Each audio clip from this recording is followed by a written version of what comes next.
As it has been for years, whether we call it FIFA or FC25, there is a massive difference between playing on Legendary and playing on Ultimate difficulty. Playing on Legendary is far too easy for most experienced players, and playing on Ultimate difficulty with the default slider settings is absolutely impossible.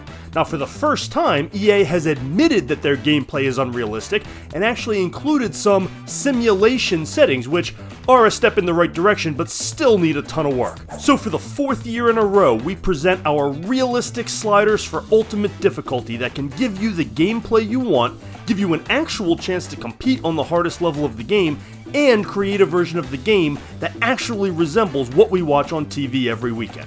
If that's what you were looking for from your FC25 gameplay, stick around and we'll show you how we get there and how you can make it happen. Coming up next on Total FIFA Career Mode at the Pitchside Pub.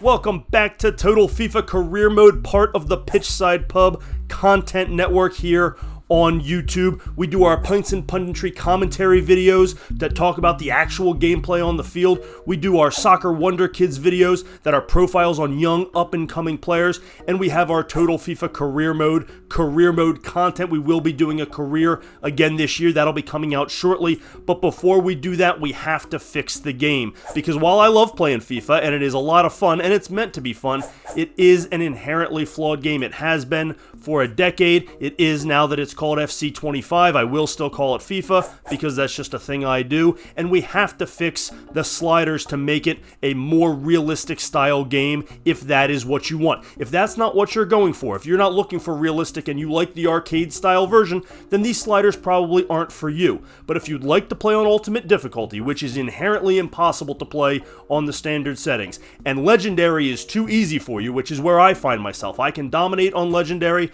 I get smoked on Ultimate, I need something in between, and I want to make it more realistic and less arcade style. So that's what we do every year with our sliders. The ones from FC24 were very well received, and we have revamped them for this year's version of the game, which does have some new AI sliders that I'm really excited to get into. So that's what we've done here. If you are looking just for the sliders, go ahead and fast forward. I've got them up for you at the end of the video, but I'm going to show you how we got here, the thinking behind it, how we tested it. These are not something we just threw together randomly. A lot of time and effort and a lot of testing at different levels goes into making these sliders so that they can be the best they can be. So if you just want to see the sliders, they're at the end of the video, but if you want to see how the sausage was made, stick around. We're going to get into that, and you can leave all the comments you want. I would love to hear your thoughts, your feedback on how it ends up working for you in your gameplay. So go ahead and get in that comment section as we go through the video. You can leave comments on Twitter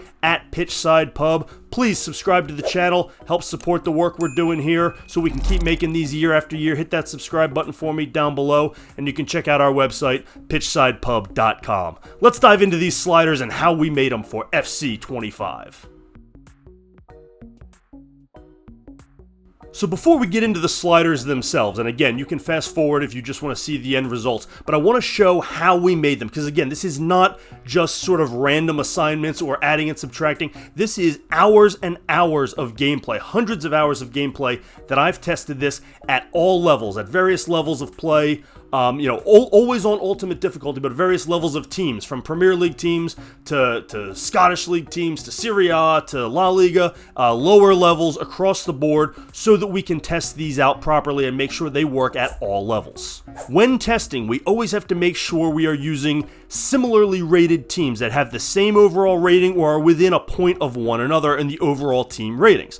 The reason for this is so we can create relatively even matchups. If I was to test it with Real Madrid against Getafe or Las Palmas or another low-level La Liga squad, it would be much more difficult to gauge just how much Real Madrid is supposed to be winning by, because they're supposed to be a lot better. By testing this with clubs of similar skill levels, we know that it should be a relatively even matchup in the aggregate. That's also why it's important to play multiple games with the same opponents. So when I test the sliders, for example, with Liverpool against Arsenal, I'll play 8, 10, 12 games with that same matchup in the same career. So all the other extraneous circumstances remain the same, so I can see how it varies from game to game to make sure we are getting a legitimate result.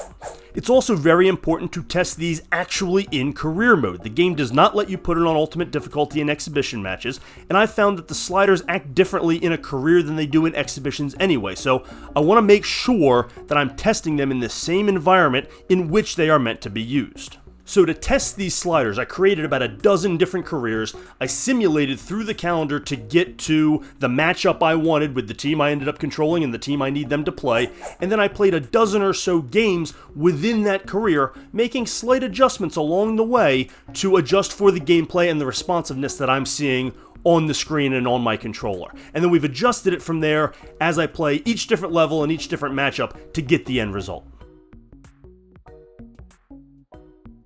Now, I will admit that creating this year's sliders was a much easier task than last year's because I have found that the FC25 gameplay is not all that different from last year's version. Now, sometimes that's really disappointing when we don't get a lot of change from year to year, but the gameplay really is better than it was towards the last few FIFA iterations, so that's not necessarily a bad thing, and it made it a lot easier to get to the end result with this year's sliders. Now, I did play a few games on the default out-of-the-box setting before I determined whether or not the gameplay was similar enough to do this with, but I did find that that was the case. Last year's sliders, if used without any adjustments, would probably work pretty well, but I did find a few areas that needed to be adjusted slightly. The biggest change in the gameplay from last year to this year is the speed and responsiveness of the players. They're still way too fast on the default sliders, and that's the biggest adjustment the sliders make from the default settings, is to slow the game down dramatically. The out-of-the-box arcade version of FIFA has always been way too fast-paced and way too high-scoring. So the primary goal of these sliders has always been to bring that goal-scoring environment and that fast pace down to a more realistic level. The real version of the game is almost double the goal-scoring environment of real life. But we don't want the players to move like they're in quicksand, and so even when we slow the players down in the sliders, we still want to have that responsiveness, and I had that at a good point in last year's sliders, but using those same sliders for this year made it feel a little sluggish, so we had to accommodate for that. The most significant change for this year's sliders, however, is the addition of the AI component that EA included. We now have access to 7 new sliders which only control the computer that you're playing against, and rather than control the computer's skills, they control its decision making, which has been the biggest blind spot in previous sliders adjustments. We've never been able to control the computer's decision making the way we can now, and that is truly a game changer when it comes to creating a realistic football environment within the game. We've always had to overcompensate with things like shot error or increased goalkeeping ability to keep the goal-scoring environment at a realistic level. So even though we were able to adjust the end result of games to realistic levels in terms of score lines, we would get there with results that had like 30 shots on goal and 29 saves from your goalkeeper, or an opponent that out-tackled us 43-5, or some sort of ridiculously lopsided outcome. We got to the right end results, but the way we got there was still wildly unrealistic, and there was really nothing we could do about it. That all changes now thanks to these new AI sliders from EA. Another new addition from EA is their own realism sliders, and I use that term very loosely. They call them simulation sliders, and they've adjusted the sliders up and down pretty dramatically in some cases, basically admitting that the game is not meant to be realistic, which frankly I'm happy to hear. But it's still, their version is still wildly unrealistic and still needs a lot of work from us. And within their simulation sliders, we can see a few more admissions of where the inequalities lie. For example, in their simulation sliders, they adjust the ratings up and down as you'd expect, but they keep the adjustments relatively the same for the user and the computer in almost every category. Now that alone makes it very easy to dismiss these sliders, as some categories require really dramatic differences to even the playing field. But they elected to adjust them differently in 2 key areas, which give away a lot: shot error and pass error. Now this stands out to me because the biggest issues with playing on ultimate difficulty on the standard settings is that they make every shot and they complete every pass. It is impossible to get the ball back, and when the computer shoots, they score. With these sliders, EA is admitting that they have the game set on an unequal level, at least in those 2 departments, though you're going to see in our sliders just how much more they need to be adjusted. So we started with our sliders from last season, and they worked really well in FC24. I found them to be consistently competitive across career mode for the entirety of last season, and most of the 92 comments left on last year's video were positive, indicating that most gamers liked the results. That made for a great jumping off point for this year's game, though you can see some adjustments needed to be made.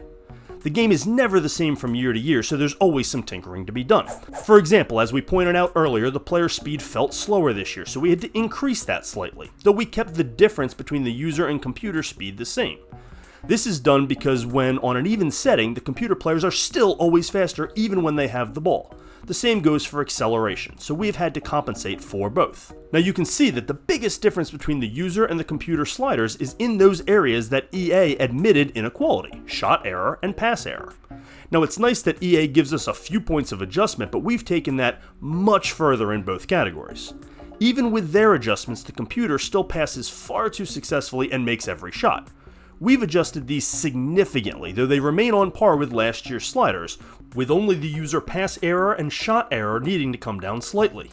Other subtle changes from last year include a slight increase to the passing speed because passes were lagging, and slightly lowering both the user and computer first touch controls, which felt like they were getting too easy. Another problem from previous iterations of the game is that computer defenders mark you way too tight and way too aggressively. Now part of this will be addressed in the AI slider section because there is a marking aggressiveness slider, but we also need to tone back the marking ability because the game feels like it's marking even tighter this year than it has in the past, and it's almost impossible to dribble past the defender or maintain possession when they aggressively mark your man. But the biggest change to the traditional sliders came from the run frequency, which needed to be dramatically increased for this year's version. In previous years, the computer run frequency in particular had been lowered to ridiculous levels to prevent the computer from being in an all-out attack. Now it didn't completely work since they could still dribble or just short pass their way through your defense, which is why marking, pass error, and goalkeeping ability all had to be adjusted as far as they have, but at least it helped slow down the opponent aggressiveness. But this year we can do that with the AI sliders that I'm going to get to in a second, so we're able to raise the run frequency levels back up to a little more realistic and manageable levels. Now the 7 new AI sliders are absolutely game changing, and if you can't tell, I'm pretty excited about their impact. Before, we've only been able to adjust the computer skill levels, not their decision making. Now we can adjust for both. One of the issues with the adjusted sliders has been the incredible level of aggressiveness by the computer, both in and out of possession. When on defense, computer players aggressively attack the player with the ball in ways that players in real life simply don't, at least not on a universal level. So we've adjusted the tackle aggression level to compensate for that. The same applies to aggression with the ball. No matter how much we've toned down the pass speed in the traditional sliders, that's only controlled the speed of each individual pass, not the speed with which the opponent executes its passes.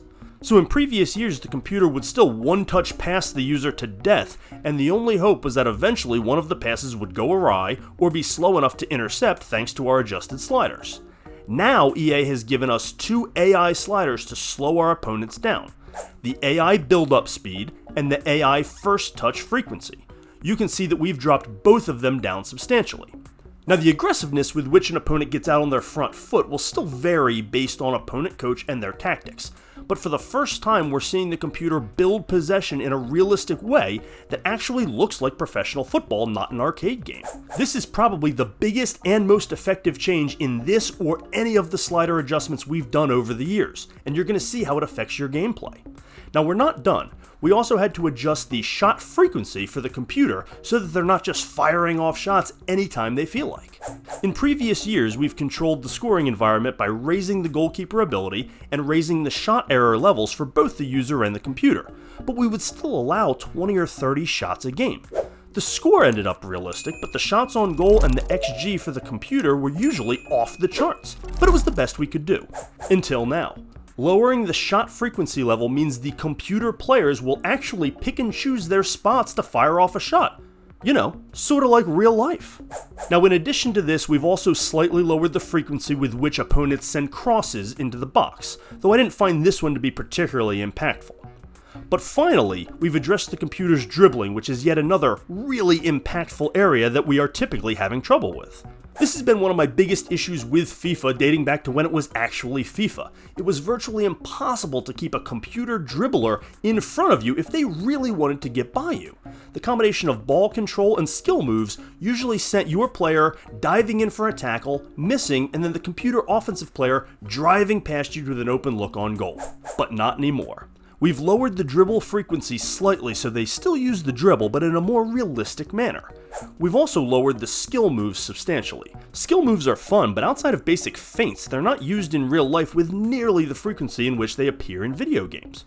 They're also not nearly as effective as EA would lead you to believe. By lowering these two ratings, players dribble past the defender less often and in a more direct way, more closely mimicking real life.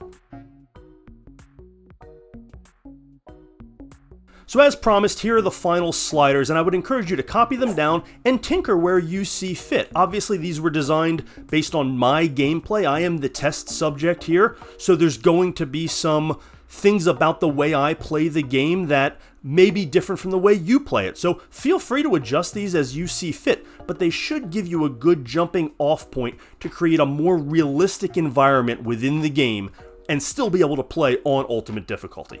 I would love to get your comments as you test these out throughout the year as you play them. Get in that comment section. Let me know what you think about them, what you've adjusted, what has worked for you, what hasn't. Get in that comment section. Let me know your thoughts on the sliders. You can also leave comments on Twitter at PitchsidePub. Make sure you hit that subscribe button for me down below. We do these videos every year. We do some tactics videos. We have a career mode career coming up. Make sure you subscribe so you can check it all out and check out the website pitchsidepub.com. Thanks as always for joining us here on Total FIFA Career Mode at the Pitchside Pub.